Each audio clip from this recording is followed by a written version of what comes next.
Hey, the clash is finally over. Let's talk about that. Welcome back to the channel, everyone. Man, that could have been a better race.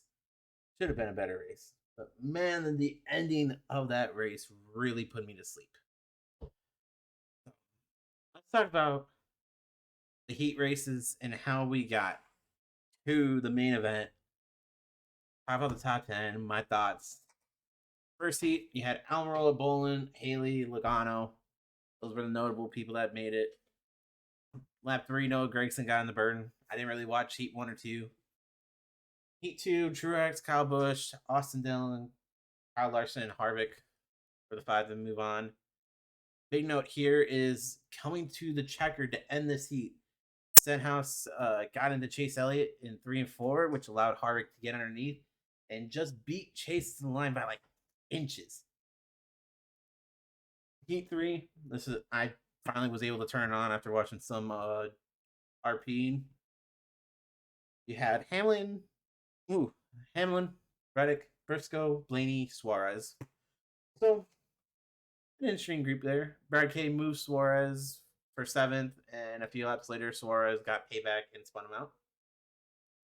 With 3 to go, Christopher Bell was in a transfer spot at the time, goes around after Blaney gets hit by Gilliland, and we get some cool audio from Bell that I actually enjoyed.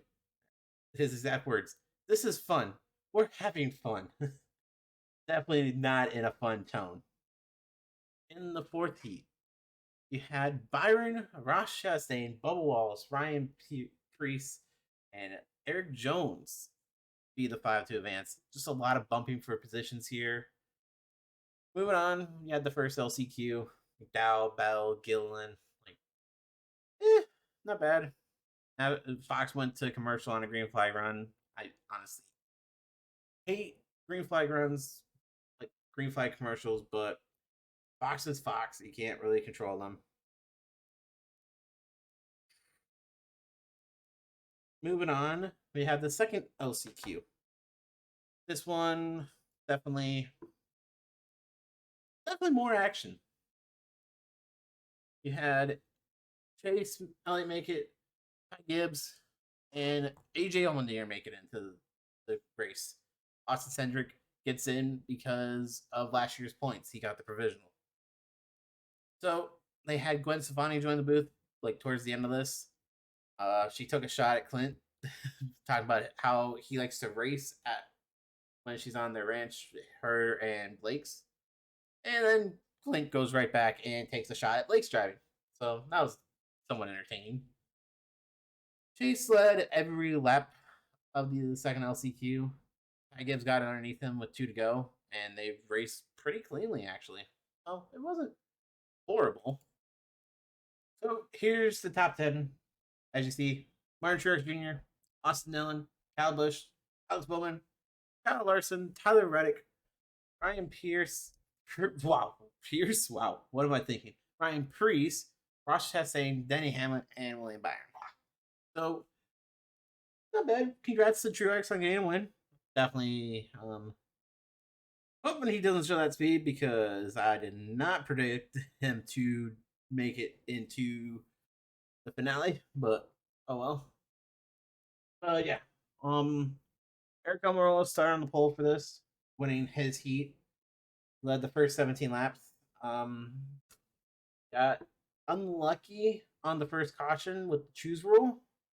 So that sent him to the rear because they said coming to 2 to go, and the normal choose rule is you pick with 1 to go, but here you got to pick with 2 to go, and they didn't know, so he got stuck on the outside. That first caution was Eric Jones getting spun by Michael McDowell, and unfortunately, that spin ended Eric Jones's day. He was the first driver out, and it would be a bit before we had anyone else actually be out. Um, Chase Elliott was involved in lap 24, took some damage. They come back from the stage break and you see Elliott's front just completely covered in bear bond. Like his race was pretty much over after lap 24, just with all that front end damage.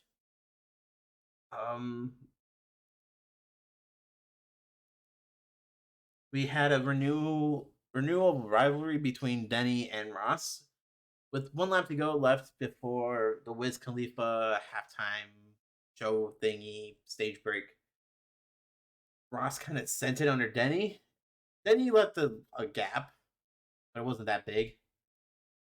So Ross kind of forced the issue, spun Denny out. So maybe we will see Denny retaliate later this year. I see Ross finished 8th, Denny 9th. So could have been something right here that could have happened.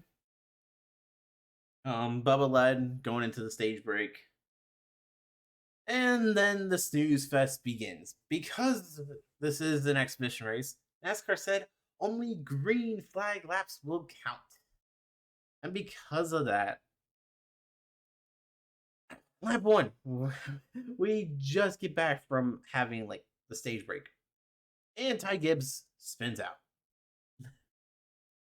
Probably, I think I have 3 laps later. You have Harvick getting spun out by Gilliland, getting into 3. Gilliland definitely overshot it. Then McDowell spins. Gilliland spins off the nose of Harvick. More likely a retaliation. Then Allmendinger and Cendric spin, collecting Christopher Bell. Cendric's day would be ended early. He would continue, but with the damage front end and then just stacking up in 1 and 3. He just ended up towards the end just quitting because he had an interview with Jamie Little. They never really talked about why he DNF'd. They just said, "Oh, I got Austin Cendric down here," so no idea on why he was out. Logano drills Kyle Busch. Haley spins. Chase Briscoe spins. Ryan Blaney crunched in his front nose, getting drilled by Austin Dillon. But behind, like, it was an accordion effect. Dillon got rear-ended. I forget. I didn't type out who put down my notes who hit Dillon, but it was pinball effect. Someone into Dillon, which Dillon then hit Blaney, and Blaney shot up in the turn 2. Pretty much ended his race. Then, so this was 3 cautions in a row. The front row was Ryan Preece. Goddamn. Ryan Preece and Alex Bowman. 3 cautions in a row. Finally, Martin Truex, who kept lining up third, finally gets around Bowman. And all of a sudden, Preece had some issues with electrical.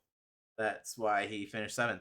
He was dominant, like when he was getting the launches on these restarts and ran into some electrical issues. After lap 42, we finally actually started to get green flags. We had 16 cautions in this event. 16. When last year we only had 5. I think it's because these aren't the cars they're running for Daytona like they were last year. Last year, these cars were the cars they were running for the 500. So drivers had to take it easy.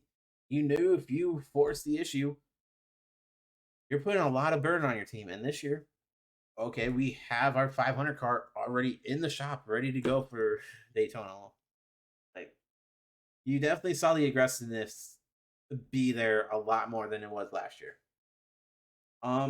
Michael McDowell had an issue. He was slow with 12 to go. It was later confirmed because we had to have a caution with 9 to go because he couldn't make the turn into the infield. So caution there. Under caution, not David, wow, his son Todd Gilliland also enters the infield. They said just before they went to green, both of them ran out of fuel. Fuel was not supposed to be an issue. But because they ran the LCQ, they didn't have enough fuel to make it because they couldn't refuel. So, if I'm Michael McDowell or Todd Gilliland, I'm pissed about that. On that restart, the final restart, Tyler Reddick came from 6th. He finished 6th, I mean. He was middle teens. He wasn't up front. He forced the issue going 3 wide in the turn 1 and 2. He was just forcing the issue. He's like, "Oh, there's a hole. I'm going to take it," which props to him. Truex, he ran away on that restart and never looked back. So, looking at this top 10, Congrats to Truex. I did not expect him to have a win this year, just because of the whole rumors of him not making it. Dylan's another surprise. Kyle Busch, he got spun and was able to use the outside to his advantage. Coleman honestly looked like the strongest Hendrick car out there. Him and Byron were the two front runners. But it's the Clash, it's an exhibition. Like, can't really take this into the season. Like, it's a grain of salt. It was the same when it was the Clash running on the oval at Daytona. Like, just because you were good here doesn't mean you're gonna have a good season.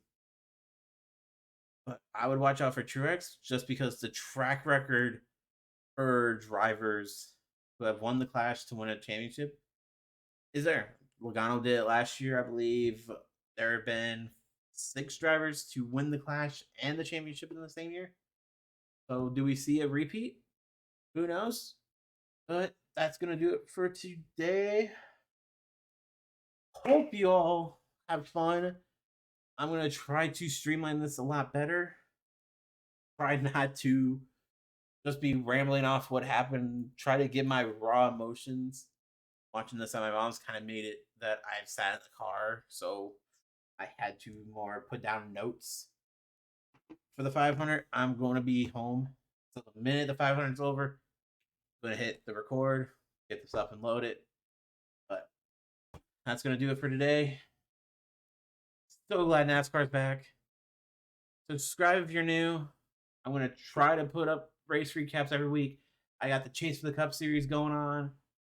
And I'm going to try to pump out more NASCAR content. We got some single player games coming out, other sports games. So hit and subscribe so you get notifications. Hit the like button. Let's try to grow this channel. I would love to make a community. Follow me over on Twitch. Link will be in the description. I go live doing iRacing, NASCAR 85. But hey, NASCAR's back. Got a week. 2 weeks to the 500. So I'm excited.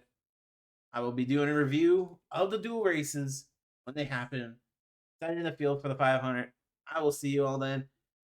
Enjoy this little break before the regular season begins, everyone. Peace.